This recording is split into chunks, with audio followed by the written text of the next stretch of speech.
I'm thrilled to open the first interview in the Philosopher's Stone series by welcoming Donald Gillies. And Donald is a distinguished figure in the philosophy of science whose work has significantly shaped our understanding of scientific reasoning, discovery, and explanation. His contributions continue to influence key debates in logic, epistemology, and the conceptual structure of scientific knowledge. A British philosopher of science and mathematics, Donald is widely known for his influential research in the philosophy of probability, logic, and scientific methodology. He is emeritus professor in the Department of Science and Technology Studies at the University College London. He studies mathematics and philosophy and completed his doctorate under the supervision of Imre Lakatos at the London School of Economics.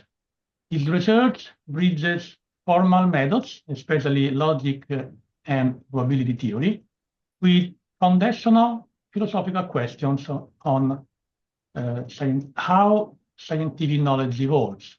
And Donald's work is recognized for combining rigorous formalism with philosophical clarity and for continuing the philosophical tradition of Popper and Lakatos, more specifically, Lakatos in the philosophy of mathematics and Popper in the philosophy of science. And to begin the interview, we'll pose a question that seems simple at first glance. Dear Donald, what is philosophy? Well, that is quite a tricky question. Now, I think with these questions, it's always better to approach them historically. The word philosophy, of course, comes from ancient Greek, and it was the ancient Greeks who first introduced the concept of philosophy. But at that time, philosophy covered virtually any theoretical inquiry into the world, both the human world and the natural world. Now, as science started to develop, you got science sort of separated off from philosophy. It's well known that physics was originally known as natural philosophy, but nowadays physics would not be considered as part of philosophy.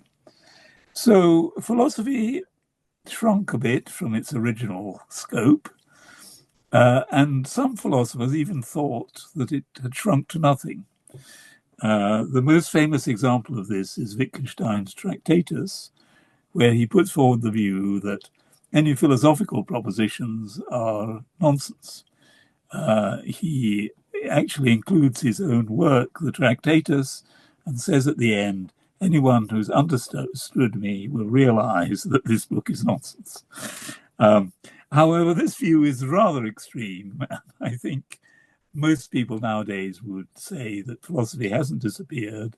It still exists, not the same as science, but still important. Thank you very much, Donald. And this leads to our second question. What's the difference between philosophy and science? Well, I think that is obviously a closely connected question, because it was Popper who criticized Wittgenstein's Tractatus view and put forward the view that philosophy wasn't nonsense, it was actually meaningful, but still it was distinct from science. Now, I agree with all those parts of Popper's ideas, but he also thought that the demarcation criterion was falsifiability. However, I don't think that works. It would be nice if it did, because it's a nice, simple criterion, but there do turn out to be some high-level theoretical laws, such as Newton's first law, which are definitely scientific, but which are not directly falsifiable. So I think we do need a different demarcation criterion from falsifiability. Thank you, Donald. Thank you very much. And my next question is this. What good is philosopher? And what is the public scientific role of philosophy today? And how it is changed compared as when you started your career?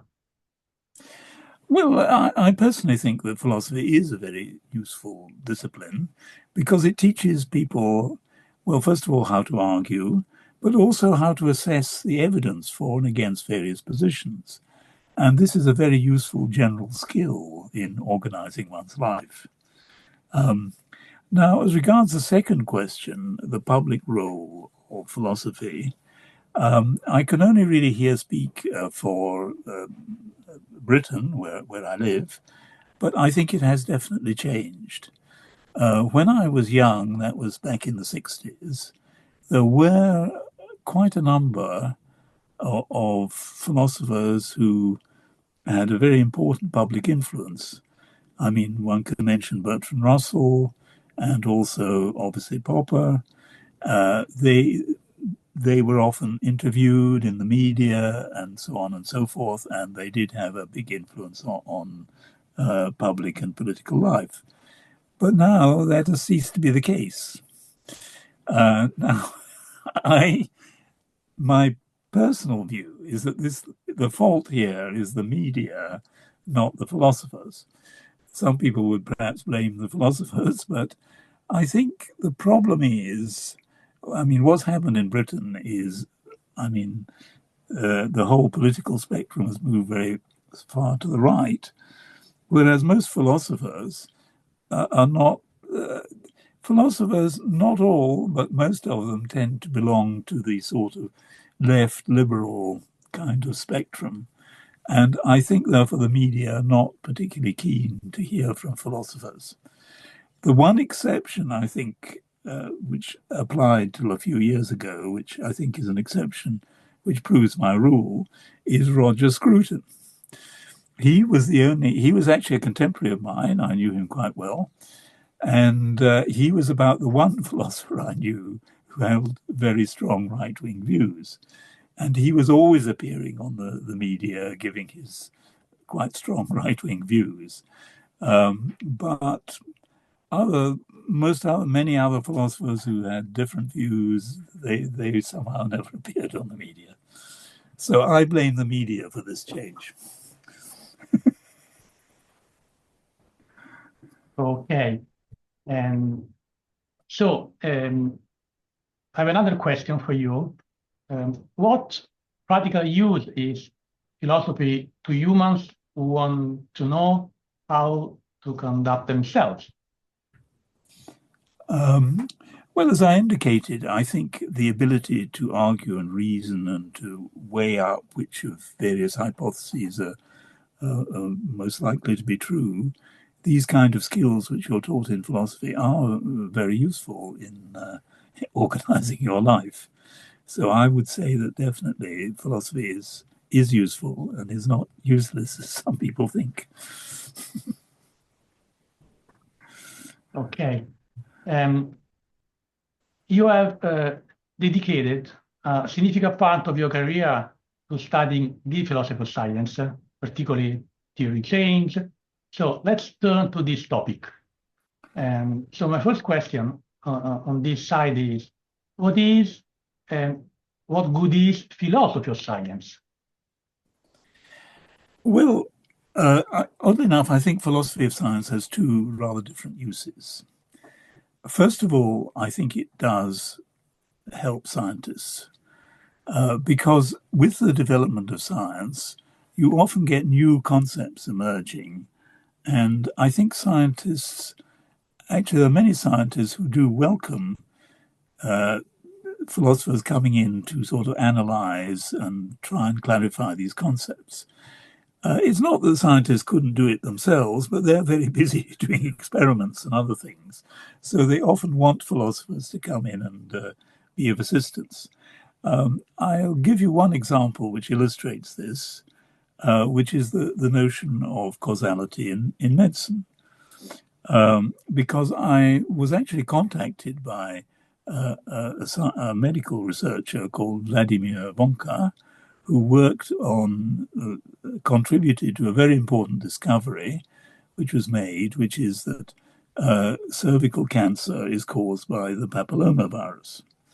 Now, this is very important because it means that if you have a vaccination against the papillomavirus, then you don't get cervical cancer. So it has the potential, this discovery, of almost eliminating this very unpleasant form of cancer. However, there is a sort of conceptual problem. If a virus causes cancer, what is the sense of causality there? It's not, you see, the point is, it's not that if you get a papillomavirus infection, you automatically get cervical cancer. It's only in some cases you get it. So the notion of causality involved is a bit obscure. And actually, Vladimir Vonka actually approached me and said, look, you philosophers of science should work on this problem because it's a bit unclear. And actually, that was good advice because I did so, and it's a very interesting problem. So I think that really philosophers can actually help scientists. However, I think there's a second very important use of philosophy of science, and that's more in the political sphere.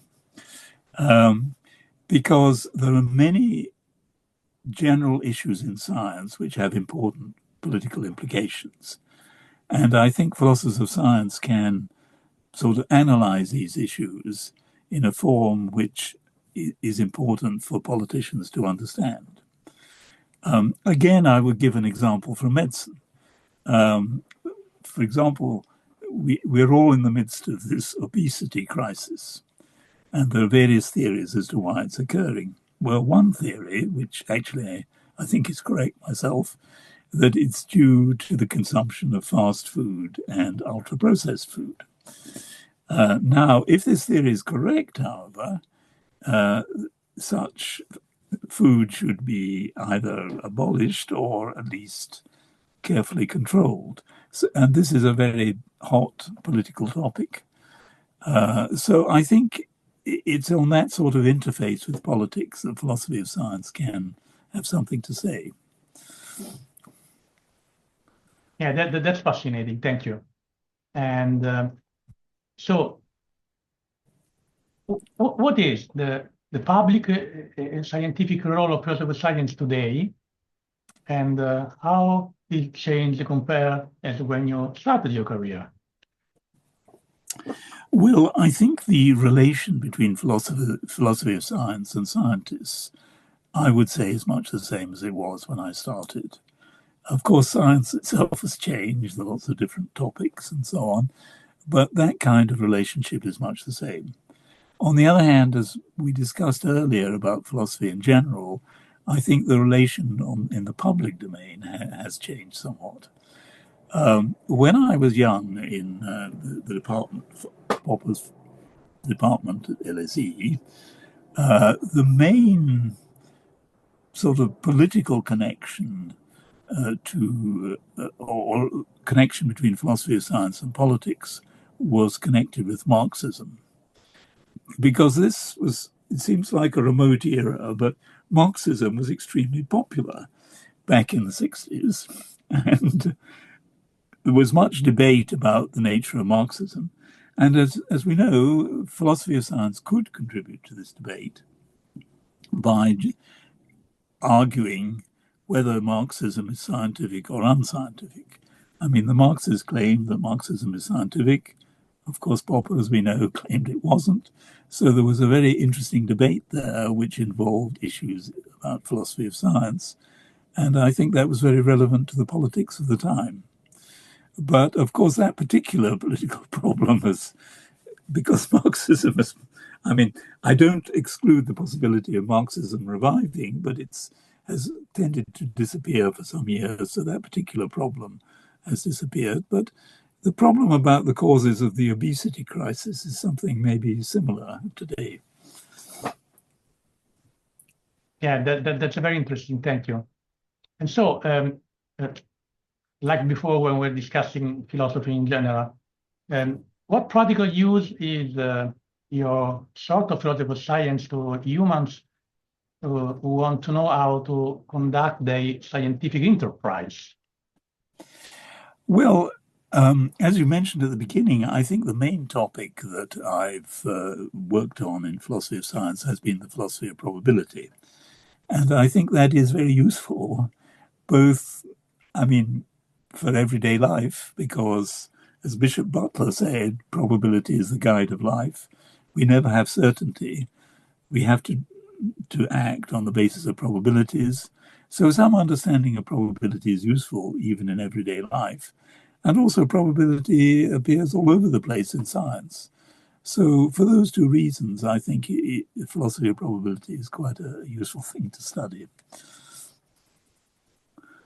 Okay, thank you very much. And now we try to move forward in the future.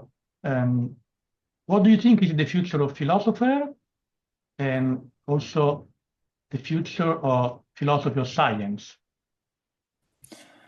Well, I'm an optimist about the future of philosophy. I mean, I know some people are pessimistic and think it might disappear.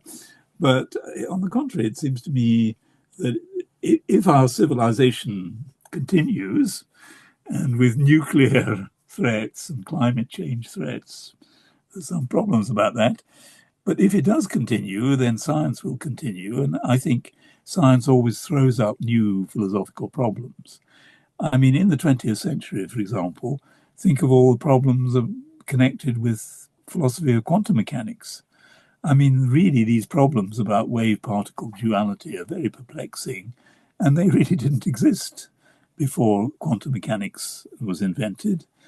And similarly, I mean, most scientific innovations give rise to new kinds of problems, or maybe a new perspective on old problems, like the example of causality, which I mentioned. That's discussed by Hume and Kant, but recent uses of causality, I think, mean that some of the things they said are no longer applicable, and one has to look at them again. So I think I would say that philosophy has quite a bright future. That's a good news. So now I have one last question. Yeah. So imagine this video is a Dead Sea Scroll for future generations. And if our posterities were to watch this video 1,000 years from now, what are the three most important things you would want to tell them about your life and what you have learned? Well, first of all, if it is dug up in 1,000 years' time, this can only mean that the two main threats, namely nuclear warfare and climate change, have somehow been surmounted. I think that's still possible that they will be, but I think, as I already indicated, I have some worries about that. Well, what three things have I learned in my lifetime? Well, the first thing I think I've learned is something that really I could have learned directly from Bertrand Russell when I was young, which is that war is really appalling and we should do our best to avoid it. Now, when I was sort of came of age just after the Second World War, as Britain had been on the winning side, there was still quite a lot of feeling in favor of war, heroism, and so on. But I became more and more convinced as time went by that that's a total illusion. Even if there was some truth in it in the past, the way war has altered has made it really more and more appalling. And I think one of the great problems is to try and see if we can find ways to avoid war. So that's the first thing I would say. The second thing I think I've learnt in my life, which again, when I was young, everybody said that we are entering the nuclear age. It's understandable because the atomic bomb had just gone off in 1945, and so to speak, I was growing up under its shadow. What everybody said at that time is, well, this is very bad, but now we can focus on beneficial, useful uses for nuclear technology. And this will inaugurate a new age. But actually, I don't think peaceful uses of nuclear technology have turned out to be all that useful either. So I don't think it was a nuclear age. On the other hand, what it's turned out to be is, of course, the computer age. I mean, computers have really altered everything. And in contrast to the nuclear case, the problem with computers, of course, is that some uses of computers are bad, but I think they have much more potential for having good uses. So I think, but anyway, they've been more important actually. So I think the age in which I lived, I would describe as the computer age. That would be my second point. The third point is a good feature of the age we've lived in. Now, there have been a lot of bad features, particularly I think most of the philosophy community have not been very keen on the way things have moved to the right. But still, there have been some good progress in various areas. And I think particularly in the issues of gender equality and racial equality. I think these are much improved from when I was young. I mean, and that's a good thing. Of course, we know that people are moving against them now, but I don't think they're going to win, actually. I think these are irreversible changes. So that is a good feature of the age in which I lived. Thank you very much, Donald. That was fascinating. And thank you once again for sharing your time and your insights with us. And it's been a real pleasure and an honor to have you here.